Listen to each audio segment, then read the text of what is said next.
Hi, Denise Gwen, reading aloud for you from my novel, His Christmas Eve Proposal, Book 3 of The Medicine Women of Alaska, Chapter 37.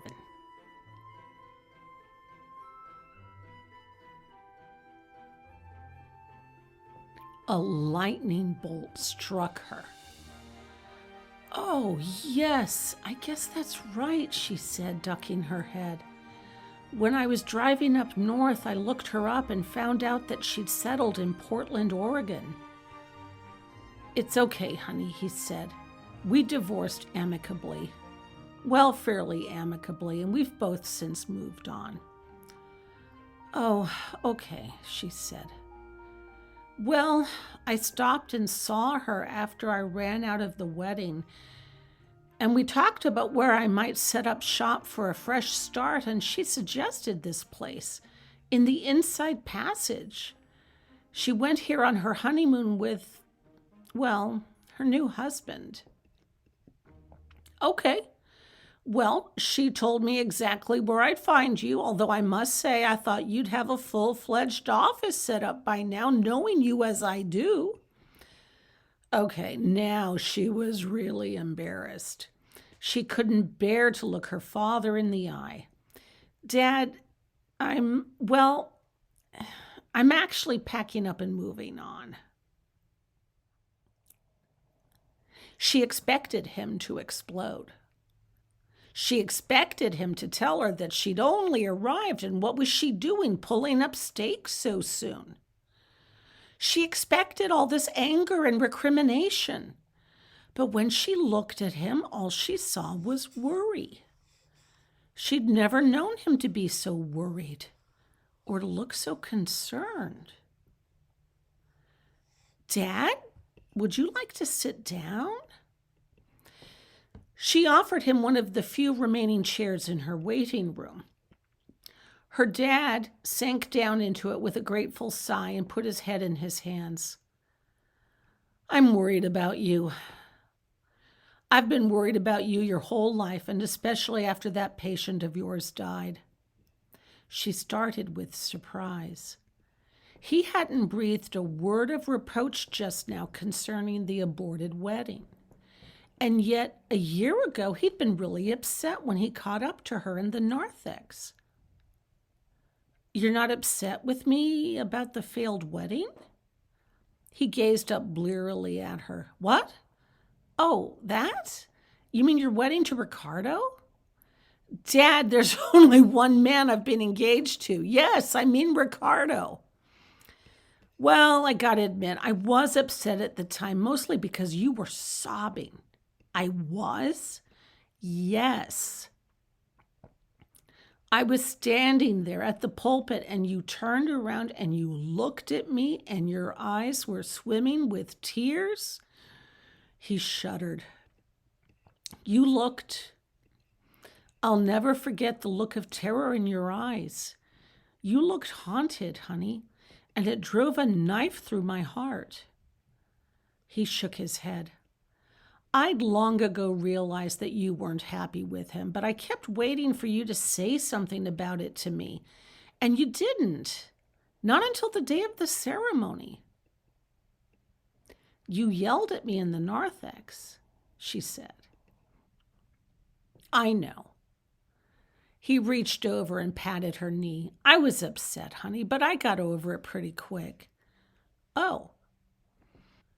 "I think at first you kind of enjoyed the excitement of being a society lady, but I could tell it started to wear on you, especially by the time you fell apart when your patient passed." "Oh, Dad," she said, laughing through her sudden tears. "The patient didn't just pass. I accidentally killed him. He did have a serious pre-existing condition."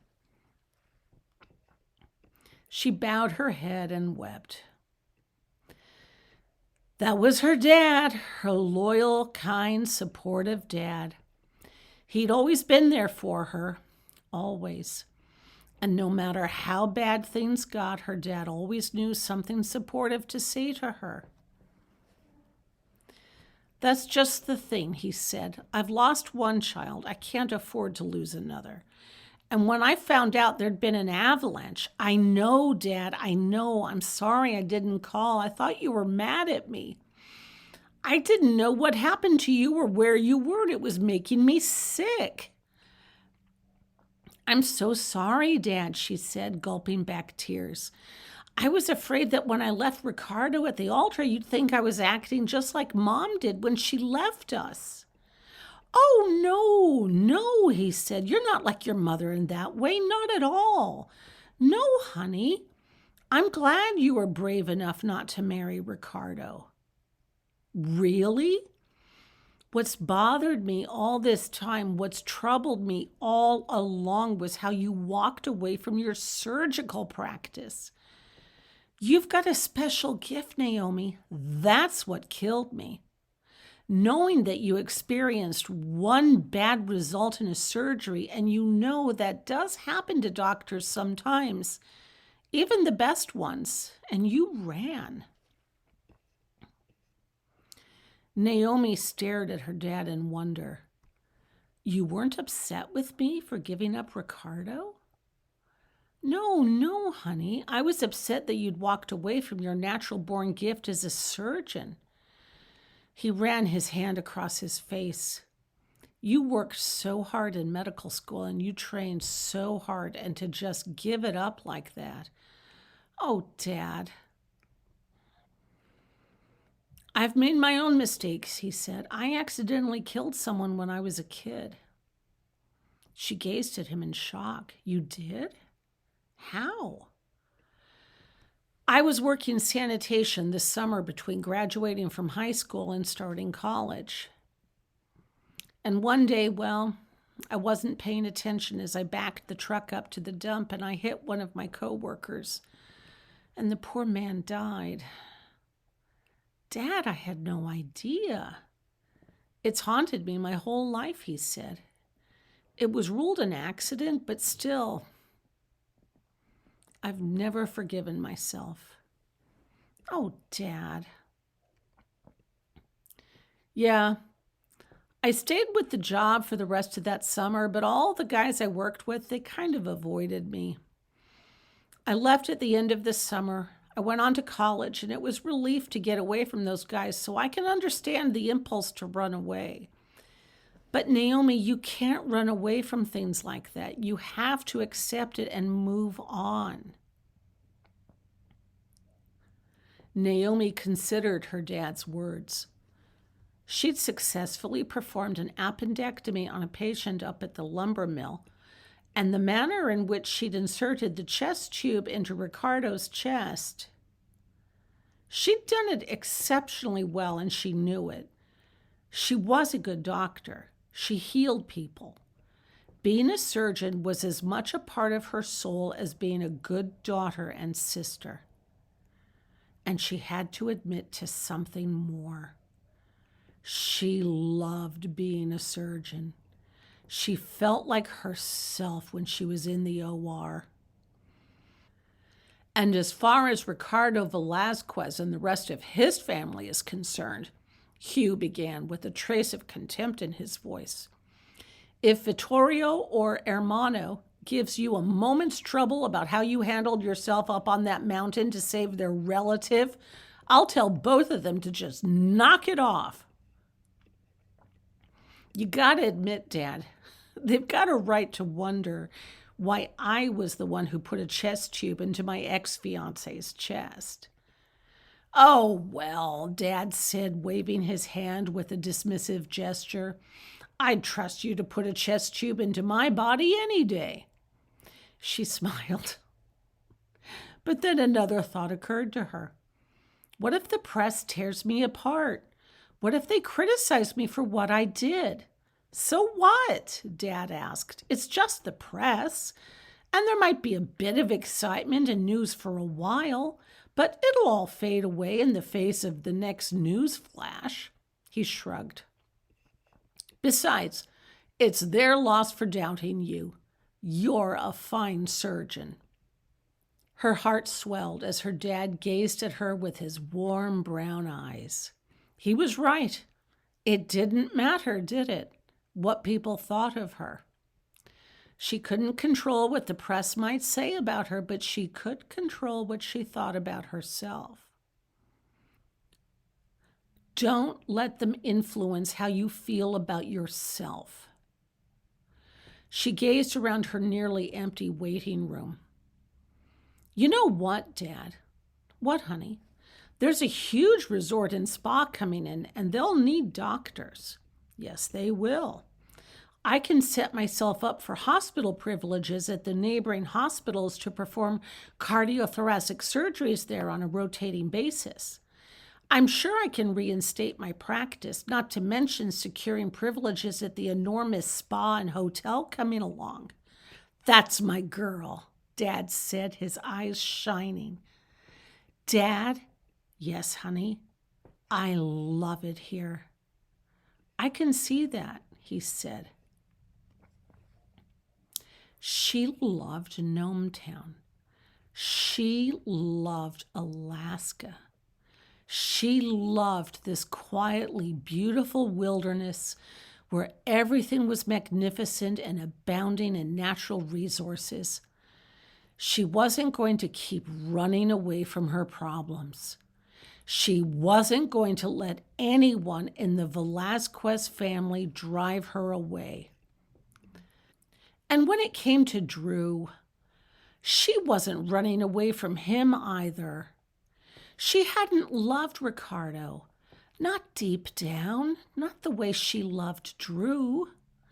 Sure, she'd loved the glamour of being the socialite, but she hadn't been in love with Ricardo.